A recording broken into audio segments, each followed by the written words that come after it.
It's also important if you're a non-scientist to realize that scientists are telling stories and that some of these stories have non-scientific content. There are people throwing spells at you. They're casting spells at you to make you think things that are not scientifically true. For instance, the notion that the female reproductive tract is a passive conduit through which sperm race, and that the first sperm that reaches the egg fertilizes it. Those are wrong.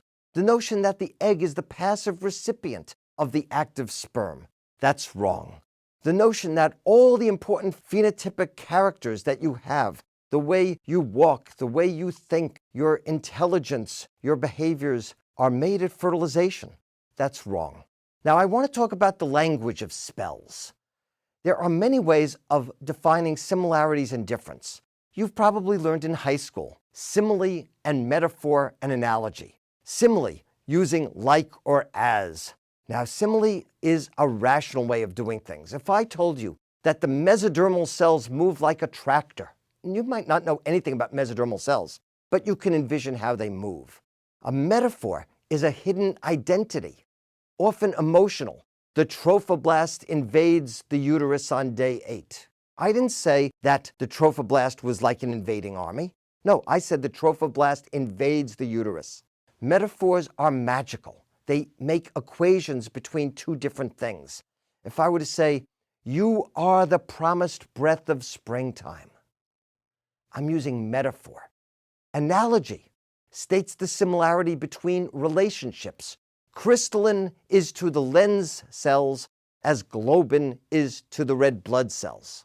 You might not have ever heard about crystalline before, but you know that it fills up the lens cells as hemoglobin fills up the erythrocytes. Now, metaphors channel the way we think.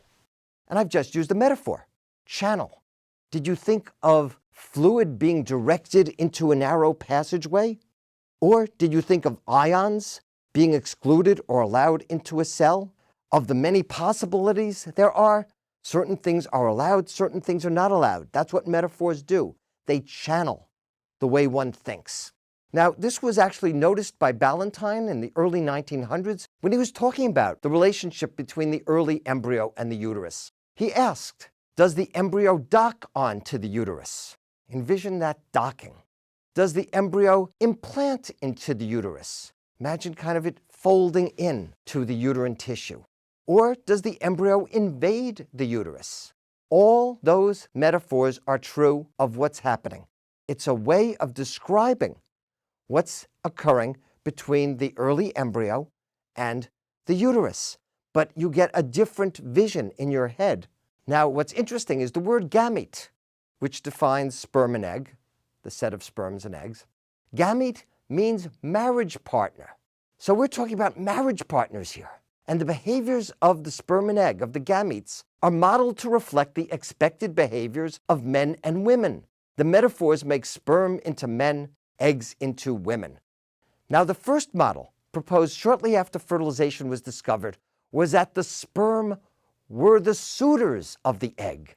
The egg would sit in its ovarian parlor, and to the egg would come sperm. And the sperm would actually be chosen by the egg. The egg was active in choosing which sperm would fertilize her. As McClung wrote, the ovum determines which sort of sperm shall be allowed entrance into the egg substance. In this we see the extension to its ultimate limit of the well-known role of selection on the part of the female organism. To it come two forms of spermatozoa, the X-bearing sperm, the Y-bearing sperm, from which selection is made in response to environmental necessities. The second model for these gametes, for these marriage partners, was the egg as sleeping beauty and the sperm as the valiant prince who survives the brambles of the zona pellucida and has defeated other sperm and gives the sleeping beauty, the dormant egg, a magic kiss. Here we see the magic kiss. This is in a developmental biology journal, 1990, and there you see the sleeping egg, and there you see an egg which is definitely activated and aroused by the kiss of the sperm, which we see in the lower corner. The third model is the sperm as the heroic victor. It's kind of like the Sleeping Beauty, but now we put a little bit of competition into the picture. This is a German birthday card, which basically translates, this is what happened so many years and 9 months ago. And you see the sperm holding on to the egg saying, first. All the other sperm kind of look disappointed that the first sperm won the race and got there. This whole notion fits in very well with what Joseph Campbell calls the founder myths of royal lineage and the hero with 1,000 faces. The founder myth is this: each of us is the descendant of a heroic sperm and an oocyte princess. An oocyte princess. Think of the words used to describe the oocyte. It has a corona radiata, a radiant crown. So we have a hero sperm and a royal egg.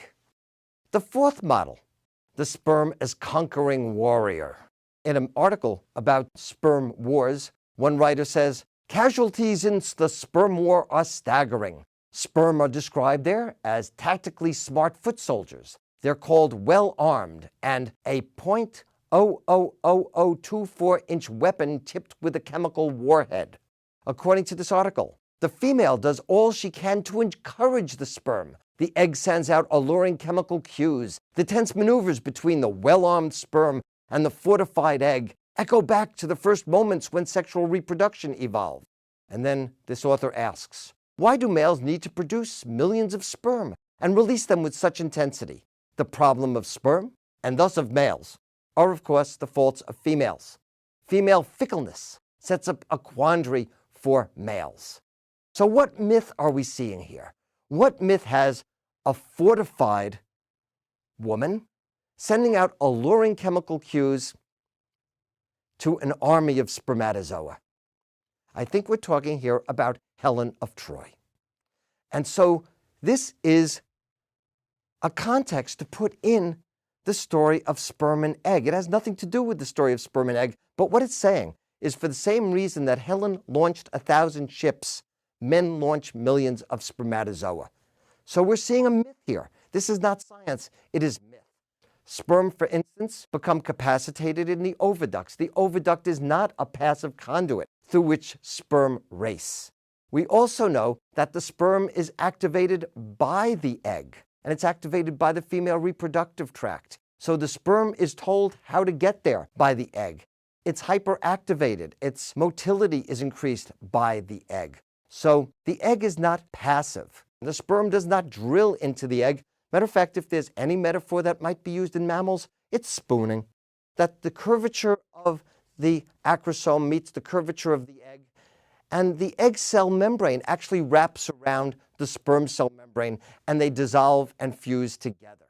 So there are social spells that are being cast on you, that the egg is a passive prize being awarded to a victorious sperm, that the female reproductive tract is a passive conduit through which sperm race, that the fastest sperm get the egg, that the sperm rescues or activates the dormant egg, and the sperm drills into the egg. These are all scientifically invalid. Ross Granville Harrison, one of the most famous American embryologists of the 1930s, wrote, "It is nevertheless important to realize that even the language of science is bound by tradition and is by no means free of anthropomorphisms and relics of our demonology, which are difficult to escape, and which may not only lend a false sense of security to our explanations, but may also suggest foolish questions that can never be answered." So it's important as a scientist to realize the language that's being used to describe fertilization, and it's important as a layperson to look at what scientists say and be able to deconstruct what they're saying, be able to find myth patterns in them. So one of my questions to you is, what metaphors are being used in the textbook that you're reading? Are they any less socially constructed than the metaphors of soldier or suitor? The main point, though, is to be wary of descriptions that are used to discuss fertilization, because they often contain hidden messages about the way men and women are expected to behave.